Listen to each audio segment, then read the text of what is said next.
हाय पिलामान समस्त को मो चैनल को स्वागत करुछि। आज हम नवम श्रेणी संस्कृत ग्रामर बंध गम धातुटी को आलोचना करनेबा एवं तार ओडिया अर्थ गुडी को मध्यम बुझी नेबा, ओडिया अनुवाद मध्यम करबा, छोट छोट संस्कृत ट्रांसलेशन मध्यम करबा। प्रथमे गम धातु अर्थात जीवा अर्थ रे प्रयोग होइଥାଏ। प्रथमे पढ़ि नेबा। तो माने जानिचो जे लकार 5 प्रकार रही था। लट लकार, लंग लकार, लुट लकार, लोट लकार एवं विधिनी लकार एवं पुरुष 3 प्रकार रही था। प्रथम पुरुष, मध्यम पुरुष एवं उत्तम पुरुष। तापर वचन 3 प्रकार रही था। एक वचन, द्विवचन एवं बहुवचन। वचन अर्थ होची संख्या। प्रथमे लट लकार व वर्तमान काल को पढ़ी नबा। गच्छति, गच्छतः, गच्छन्ति, गच्छति, गच्छतः, गच्छन्ति एभला पढ़ी नबो पिला माने। तापरे मध्यम पुरुष गच्छसि, गच्छथः, गच्छथ। तापरे उत्तम पुरुष गच्छामि, गच्छावः, गच्छामः। आगुर आलोचना बहुत थर हेची जे उत्तम पुरुष रे हमर अस्मद शब्द र प्रयोग होई थाए, मध्यम पुरुष रे जुष्म शब्द प्रयोग होता है एवं प्रथम पुरुष बाकी सब शब्द हमर प्रथम पुरुष प्रयोग होता है। पुणी हम पढ़िबा आउ थरे गच्छति, गच्छतः, गच्छन्ति, गच्छसि, गच्छथः, गच्छथ, गच्छामि, गच्छावः, गच्छामः। गच्छति अर्थात जीवा अर्थ रे प्रयोग जेहेतु हबो बालकटी जाउछि। संस्कृत रे कोन हबो बालकः गच्छति। सेहि परि बालक 2 जण जाउछन्ति, बालक गच्छतः। बालक माने जाउछन्ति, बालकाः गच्छन्ति। यदि बालक शब्द न कि अन्य मध्य अस्म आ दुष्म शब्द को छाड़ी बाकी शब्द सब मध्य करि परिबो। एटी बालक न लागी मन करो हरिणटी जाउछि, मृगः गच्छति। सेमति हरिण 2 जण जाउछन्ति, मृगौ गच्छतः। हरिण माने मृगाः गच्छन्ति। यदि हम मनकर कृषकटी जाउछि, कृषकः गच्छति। यदि कृषक 2 जण जाउछन्ति, कृषकौ गच्छतः। कृषक माने जाउछन्ति, कृषकाः गच्छन्ति। माने एई भली प्रथम पुरुषर रूप हेबो गम धातु रे। तापरे मध्यम पुरुष गच्छसि, गच्छतः, गच्छथ अर्थात तुमे जाउछ, त्वम गच्छसि। तुमे 2 जण जाउछ, जुवाम गच्छथः। तुमे माने जाउछ, जुयम गच्छथ। तेणु जुष्म शब्द एठी मध्यम पुरुष रे प्रयोग हेबो। तापरे उत्तम पुरुष सेमति गच्छामि, गच्छावः, गच्छामः। उत्तम पुरुष रे अस्म शब्द रे प्रयोग सूत्र अनुसार तेणु मु जाउछि, अहम गच्छामि। आमे 2 जण जाउछु, आबाम गच्छावः। आमे माने जाउछु, वयम गच्छामः। एमति पिला माने भलसे लट लकार गम धातु को मने रखिबा। तापरे लंग लकार। तुमे जानिचो लंग लकार माने होची अतीत काल। सब बेले लंग लकार पूर्वरु धातु पूर्वरु और आगमन होई थाए। देखो सब जान को और आगमन होई थाए। जा धातु पूर्वरु सब आडे और आगमन होई त आखि बुझी कि सेठी पिला माने जानिबो जे एटा लंग लकार रे अछि बोली। याकु मध्यम पढ़ि नबा। अगच्छत, अगच्छताम, अगच्छन, अगच्छः, अगच्छतम, अगच्छत, अगच्छम, अगच्छाव, अगच्छाम। एटी जेहेतु लंग लकार प्रयोग हुए अतीत काल रे आमे नबा, तेणु बालकटी जाउथिला, बालकः अगच्छत। बालक 2 जण जाउथिले, बालको अगच्छताम। तापरे बहुवचन जेहेतु अछि, बालकाः अगच्छन। बालक माने जाउथिले। तापरे अगच्छ अछि मध्यम पुरुष, तेणु एठी आखि बुझी कि जुष्म शब्द र प्रयोग करिवे। त्वम अगच्छः, तुमे जाउथिलो। सेहि परि जुवाम अगच्छतम, तुमे दुहे जाउथिलो। तापरे जुयम अगच्छत, तुमे माने जाउथिलो। तापरे आसला हमर अस्म शब्द। एठी अस्म शब्द रे हमर उत्तम पुरुष आसला। उत्तम पुरुष रे अस्मद शब्द र प्रयोग होई थाए। अस्मद शब्द रे मु जाइथिली, अहम अगच्छम। आमे 2 जण जाउथलु, ଆବାମ ଅଗଚ୍ଛାବ ଆମେ ମାନେ ଯାଉଥିଲୁ ବୟମ ଅଗଚ୍ଛାମ। ଏଇଭଳି ଆମର ଲଙ୍ଗ ଲକାରର ପ୍ରୟୋଗ ହେବ। ପିଲାମାନେ ଲଟ୍ ଲକାର ମନେ ରଖିବା ଭଲସେ। ଲଟ୍ ଲକାର ଅର୍ଥାତ୍ ବର୍ତ୍ତମାନ କାଳ, ଲଙ୍ଗ ଲକାର ହଉଛି ଅତୀତ କାଳ। ତାପରେ ଆସିଲା ଆମର ଲୁଟ୍ ଲକାର। ଲୁଟ୍ ଲକାର ହଉଛି ଭବିଷ୍ୟତ କାଳରେ ବୁଝାଇଥାଏ। ଏହାର ମଧ୍ୟ ସେହିପରି ତିନୋଟି ବଚନ ଏବଂ ତିନୋଟି ପୁରୁଷ ରହିଛି। ପ୍ରଥମ ପୁରୁଷ ଗମିଷ୍ୟତି, ଗମିଷ୍ୟତଃ, ଗମିଷ୍ୟନ୍ତି। ତାପରେ ଗମିଷ୍ୟସି, ଗମିଷ୍ୟଥଃ, ଗମିଷ୍ୟଥ, ଗମିଷ୍ୟାମି, ଗମିଷ୍ୟାବଃ, ଗମିଷ୍ୟାମଃ।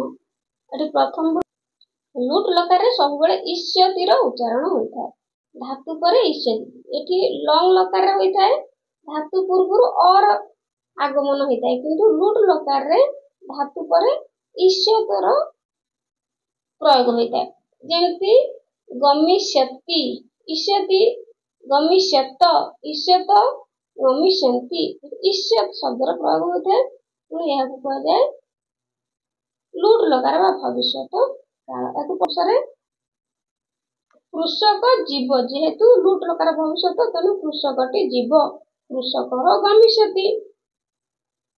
ତାପରେ କୃଷକ ବା ଏଠି ଯଦି କୃଷକ ନ କରି ବାଳକ ମଧ୍ୟ କରିବା, ବାଳକଟି ଯିବ, ବାଳକଃ ଗମିଷ୍ୟତି।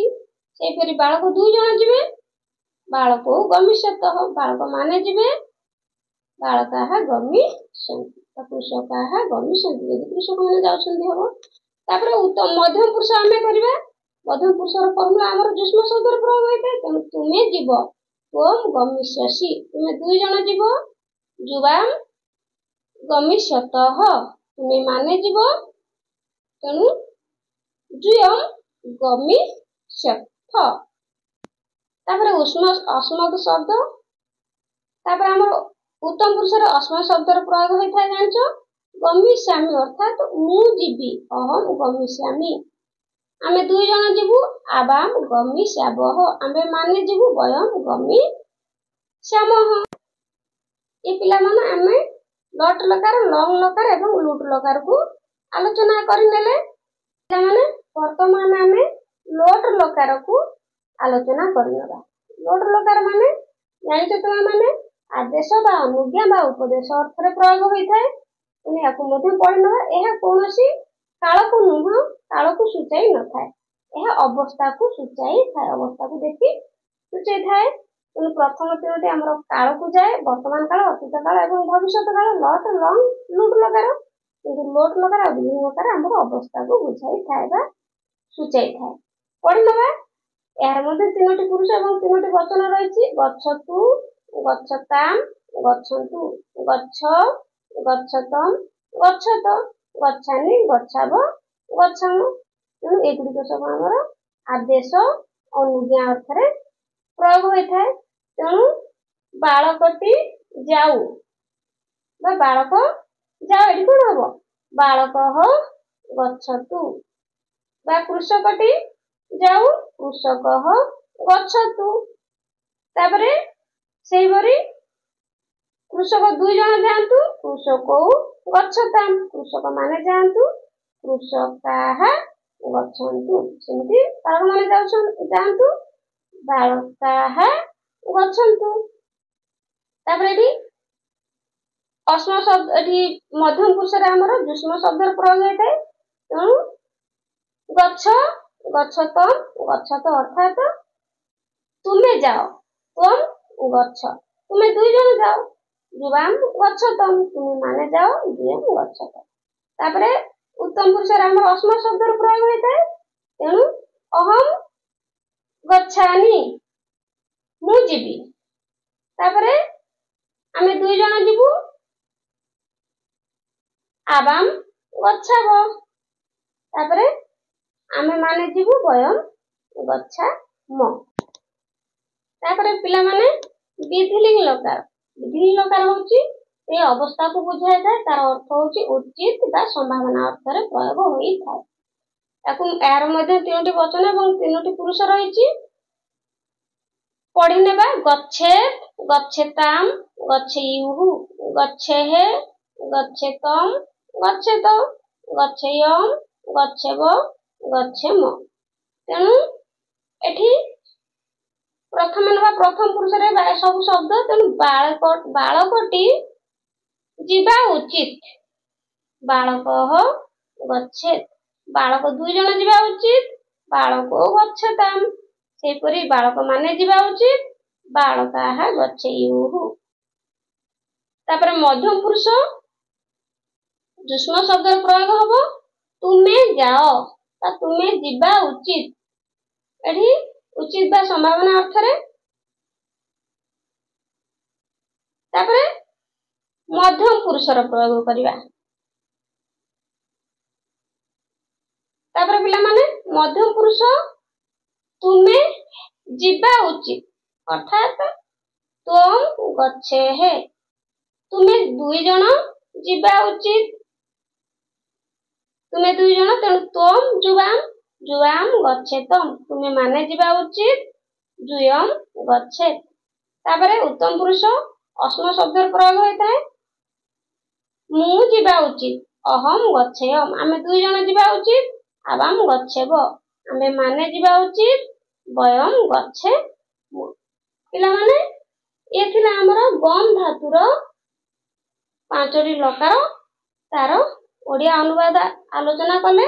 ପିଲାମାନେ ୟାକୁ ଭଲ ଭାବରେ ପଢି ନେବେ ଏବଂ ୟାକୁ ମନେ ରଖିବ। ମନେ ରଖିଲେ ବାକ୍ୟ ଗଠନ ଏବଂ ସଂସ୍କୃତ ଅନୁବାଦ କରିବା ପାଇଁ ସହଜ ହବ। ଭାବୁଛି ପିଲାମାନେ ଭଲସେ ଗମ୍ ଧାତୁଟିକୁ ବୁଝି ପାରୁଥିବେ।